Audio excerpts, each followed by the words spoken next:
Alright guys, in the last video we made it so that we could fetch our items from the item controller and we could then use the UI controller to insert them into the user interface. So now what I want to do is work on adding a meal item with the calories. So obviously that's going to happen through an event. So what we're going to do is go down to our main app controller and we want to go, let's see, right at the top.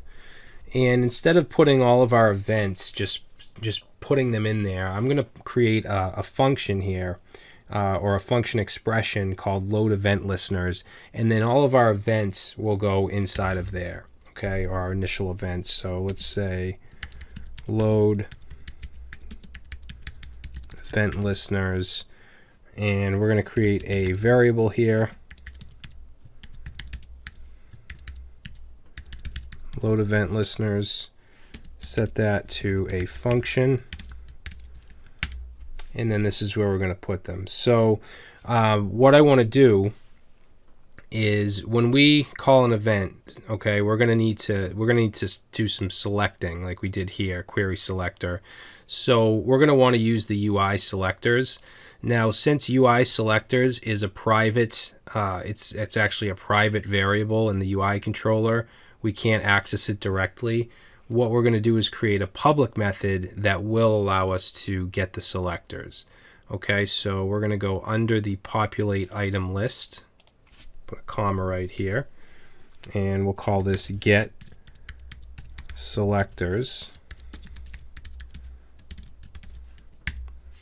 All right, and then all we have to do is return UI selectors. Okay, so now we can go down here and we're going to create a variable here called UI selectors and set that equal to UI controller dot get selectors. That way we can use them in our app controller here.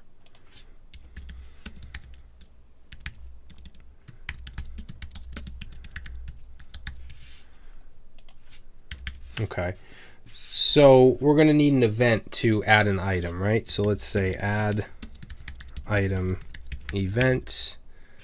Actually, let's not use uppercase. All right, so add item event. So we're going to say document dot query selector, and then we're going to want this button right here. Okay, and if we look at the HTML, it has a class. Where is it? It has a class of add-btn. So what we're going to do is add that to our UI selectors. So up here, let's say we'll call this add-btn, set it to the class of add-btn. All right, and then we can go down here and we can say query selector UI selectors dot add btn dot add event listener. Okay, we're going to listen for a click, and then we're going to call a function called item add submit. Okay, and item add submit is going to go under the load event listeners function. So right here we'll say add item submit, and it's going to be const item add submit equals function. We're going to pass our event object in here like that, and then we want to prevent the default behavior, so we're going to say e dot prevent default. And just to test it out, let's say console.log add. All right, so if we save this and I go and put something in here and click add, nothing happens because this load event listeners function is not being called anywhere. So this is actually going to get called inside of our init. All right, so let's go down to the init, and we're going to put this. Actually, I'm going to put this in last.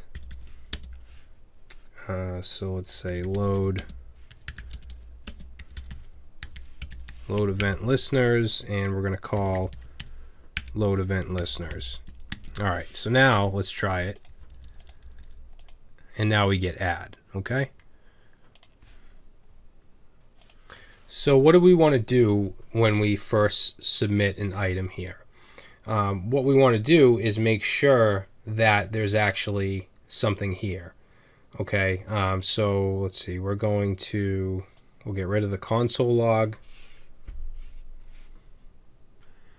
And in order to check to make sure that there's something here, we need to get the input. So what I'm going to do is I'm going to leave that to a UI controller method called getItemInput. All right, so let's say get form input from UI controller. So we'll say const, we're going to put it into a variable, and we're going to set it to UI controller dot get item input. All right, so let's go up to the UI controller, and we'll go, let's see, we'll just go right here, and we'll say get item input.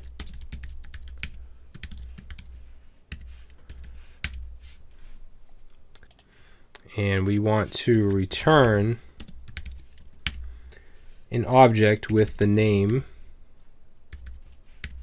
and calories, right? So how do we get this stuff? How do we get it from the form? We need to use a selector. All right, now remember, these inputs, they have an ID, right? Let's see what that is. So let's see, this one is ID of item name, this one is ID of item calories. So we need to add these to our UI selectors. So let's go up here, and let's call this one item name. Actually, start with a lowercase. Item name input, and it's an ID of item dash name. All right, then we want item calories input. Set that to an ID of item dash calories. Okay, so now we're going to go back down to our get input, and let's see, we're going to put here document dot query query selector, and it's going to be UI selectors dot item name input dot value. Okay, since it's an input, we need to get the dot value, and then we're going to do the same thing for the calories. So I'll just copy this, and let's paste that in and change this to item calories input. Okay, so that's going to return an object with the name and the calories. So let's go back down to right here, and let's just make sure that we actually are getting that stuff. So we'll say console log input. All right, so we'll just put whatever, submit, and now you can see we're getting an object with the name and the calories. Good. So let's make sure that there's actually something entered in there. Now, I'm not going to do anything special like flash messaging, or anything like that. It's just not going to. They're just not going to be able to add something if both of these aren't filled. All right, you guys can handle it differently if you want, but I really don't think it's a big deal.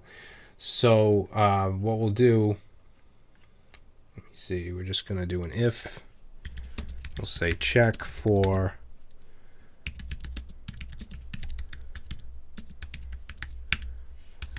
So we'll say, if I'm trying to comment this really good so you guys can know exactly what's going on.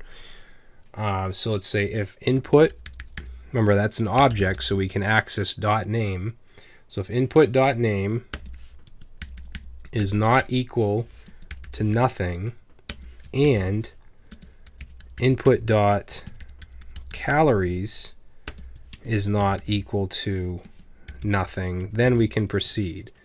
All right, so then let's just console.log 1, 2, 3. So if I go and I just click add, you'll see no 1, 2, 3. If I put one of them in, nothing. I put both of them in, that goes through. Okay, So what we want to do now is, let's say, add item.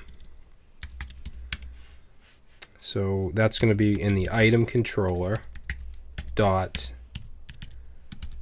add item, and we're going to pass in actually, I'm sorry, we need to set this to a variable. Call it new item, because we're going to need this after so that we can update the UI. But let's go ahead and say item controller add item, and we're going to pass in input.name and input.calories. Okay, so we're going to go create this function, this method, add item, up here in the item controller. So we'll go right under get items and we'll say add item.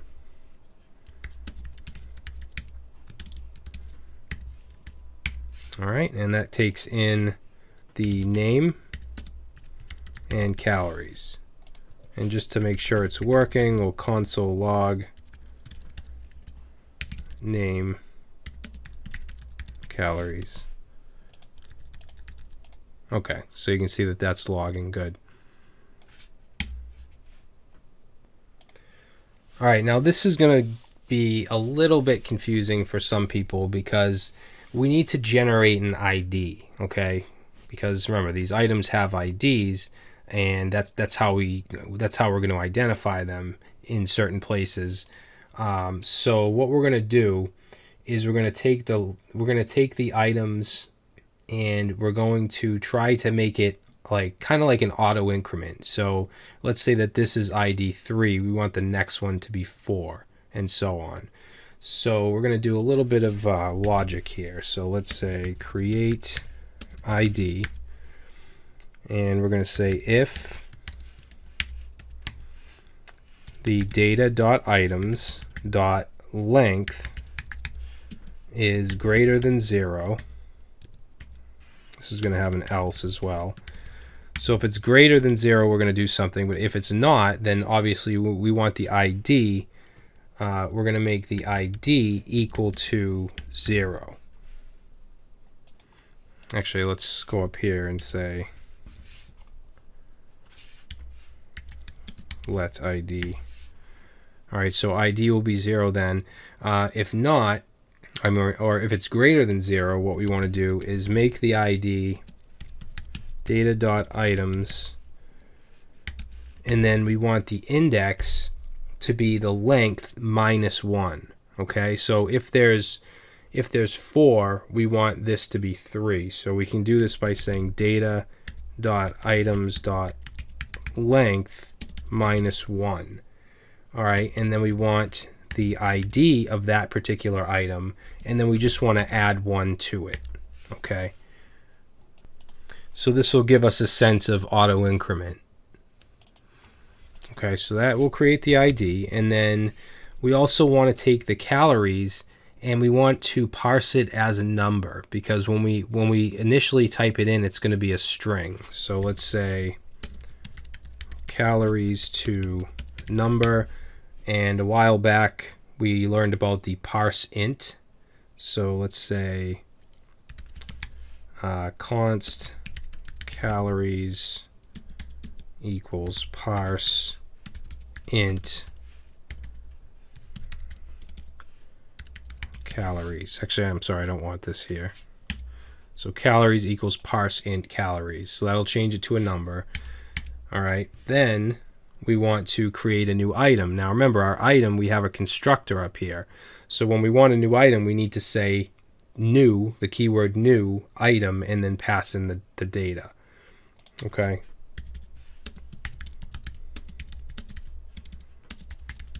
So we'll do new item equals new item. Okay, that's going to call the constructor, and we're going to pass in the ID, the name, and the calories. Okay, and then what we want to do is push that new item to this right here, okay, to the data structure. So we'll say data.items.push, and we'll pass in the new item. put a comment here. Add to items array. Okay, and then we're simply going to return the new item, because remember we're going to put it into a variable down below. All right, so let's save this. Now, if I go ahead and I add something here, let's say test meal, we'll say 2,000 calories, add. All right, now nothing happened in the UI, and that's it shouldn't, because we haven't done anything with the UI. What we've done is updated our data structure. Now remember, we have this log data function or method right here that we can use. So let's check that out. Let's say item controller log data, and now you can see that there's 4 items in there. Let's take a look, and our test meal is in there. And it has an ID of 3, okay? Because the other ones are 0, 1, 2. This one has an ID of 3. Test meal calories is 2,000. All right, so it's working perfectly. It added the data it added the item to the data structure. All right, now adding it down here below, this is a function of the UI controller. So that's what we're going to do next, is actually add it to the UI.